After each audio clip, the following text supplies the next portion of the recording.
Je vous emmène aujourd'hui au musée d'art moderne à la découverte d'un artiste hors du commun, Jean Hélion, autour de la rétrospective intitulée Jean Hélion, la prose du monde qui se tient jusqu'au 18 août prochain.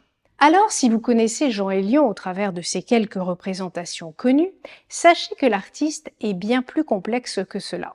Ce que vous ne savez sûrement pas, c'est que Jean Hélion aurait été l'un des pionniers de l'abstraction qui l'introduisit aux États-Unis avant d'évoluer vers une figuration tout à fait personnelle, beaucoup plus connue du public. Alors, avant de vous donner mon avis sur cette exposition, permettez-moi de vous emmener dans un voyage à la découverte de Jean Hélion, dont le mot-clé serait l'objet, et vous allez comprendre pourquoi.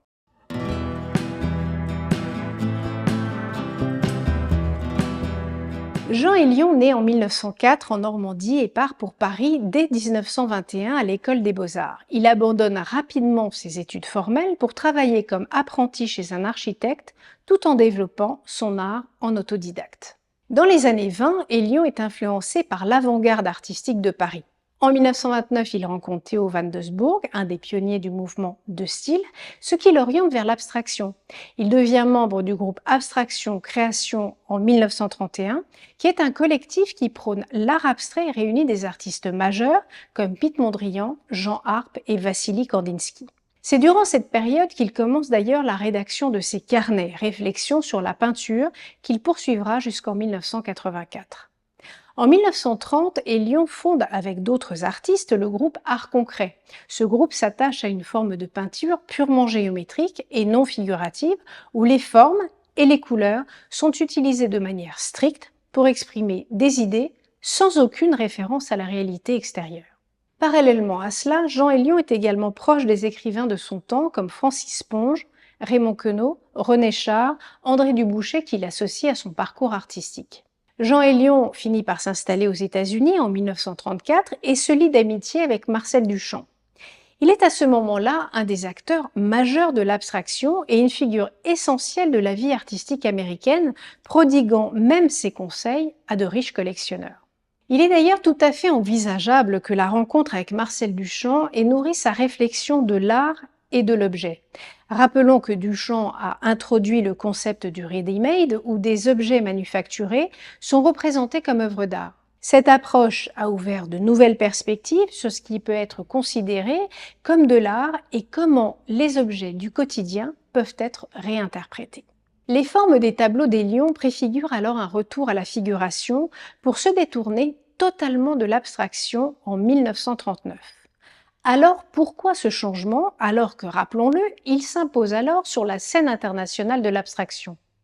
Mais Jean Hélion est un chercheur, il s'interroge et suit ses intuitions pour se consacrer au réel. Jean Hélion ressent le besoin de renouer avec une forme d'expression plus accessible et narrative. Il est de plus en plus convaincu que la figuration peut transmettre des émotions et des histoires d'une manière que l'abstraction ne peut pas. Mais il est également évident que la Seconde Guerre mondiale a joué un rôle majeur dans ce changement. Hélion est fait prisonnier par les Allemands en 1940, il est libéré en 1943. Cette expérience difficile renforce son désir d'un art plus personnel et expressif. Mais là où les choses deviennent intéressantes, c'est qu'il ne s'agit pas d'un retour à la normalité du réel, mais plutôt à une reconstruction de l'image à partir de son langage abstrait. Et c'est là où le langage d'Hélion se précise autour de l'objet.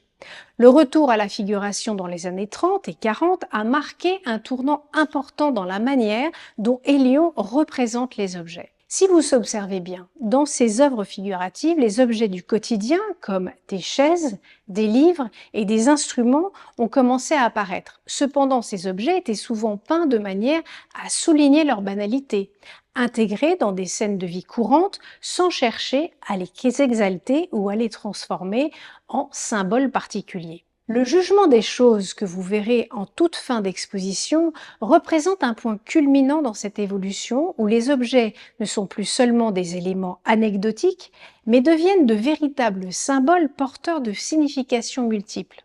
Cette transformation témoigne de la profondeur et de la complexité de la vision artistique de Hélion. Hélion, je vous le disais tout à l'heure, est un chercheur, mais également un poète. C'est là où le titre de l'exposition prend d'ailleurs tout son sens, Jean Hélion, la prose du monde. Il a semblé traverser son temps en observant l'intrinsèque des objets, leur rendant une âme au service d'une vision très personnelle du monde. Mais revenons à notre exposition.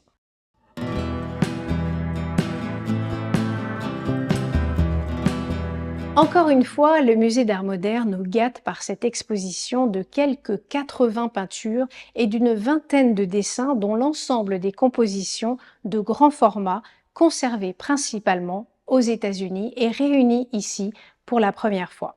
Il est vrai que Jean Hélion aura bénéficié de son vivant de nombreuses expositions dans les galeries et les institutions françaises et internationales, comme celle au Musée d'Art moderne en 1977 et 84-85, et la dernière rétrospective ayant été présentée au Centre Pompidou en 2004. Malgré son importance et sa singularité, son œuvre reste aujourd'hui encore peu connue du public. Organisé de manière chronologique, le début de l'exposition explore les influences abstraites d'Hélion marquées par sa rencontre avec des figures clés de l'avant-garde européenne, comme je vous l'expliquais tout à l'heure. On observera dans différents de ces tableaux des influences artistiques majeures. Entre 1932 et 1935, Hélion aborde une série intitulée Équilibre qui, vous le remarquerez, font écho au mobile de Calder. Observez cette œuvre où les tensions entre les barres rouges et les formes géométriques noires, maintenues par deux lignes, permettent de mettre en exergue le vide central.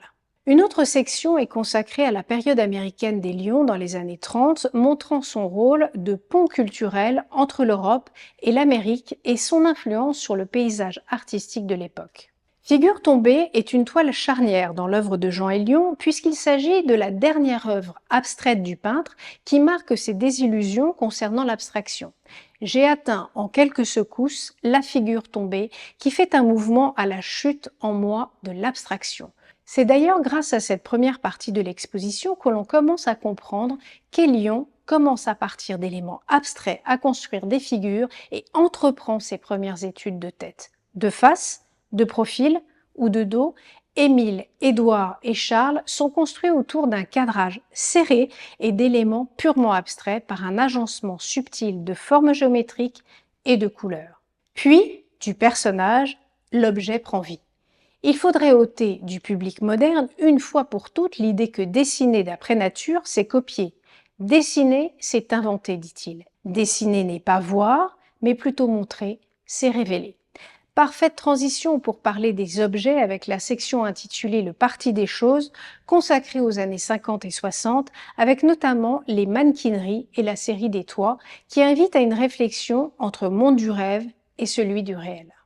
Observez la froideur de ces mannequins qui contrastent avec le gisant qui fait écho à figure tombée. Quant aux toits, ils reflètent le visage de la ville. Si je peins les toits, dit-il, c'est qu'ils ressemblent à quelque chose d'abstrait en moi. Dans les années 60, il se passionne pour les images de la rue, comme en témoigne ce tableau, La voiture de fleurs et le boucher. Les événements de 68 ravivent ses convictions politiques. Paris devient son décor, avec ses bouches de métro, ses amoureux et ses bouquinistes. Dans les années 80, Hélion commence à perdre la vue, mais il continue de peindre pour, dit-il, y voir clair. Requiem 2 offre une vision émouvante de l'autoportrait. La vue plongeante, au travers d'un miroir brisé, dramatise l'image de l'artiste qui semble figé, les mains dans les poches, prisonnier de sa destinée qui le privera de ses yeux. L'exposition est riche, passionnante, et le dernier tableau, Le jugement dernier des choses, est une pure merveille.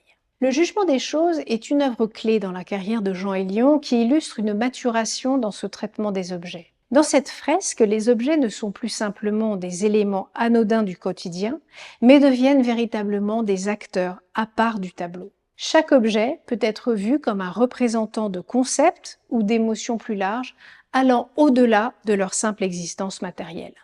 Cette approche peut finalement être vue comme une réaction au ready-made de Duchamp, où l'objet est élevé à un statut artistique par le seul fait de sa sélection et de son contexte.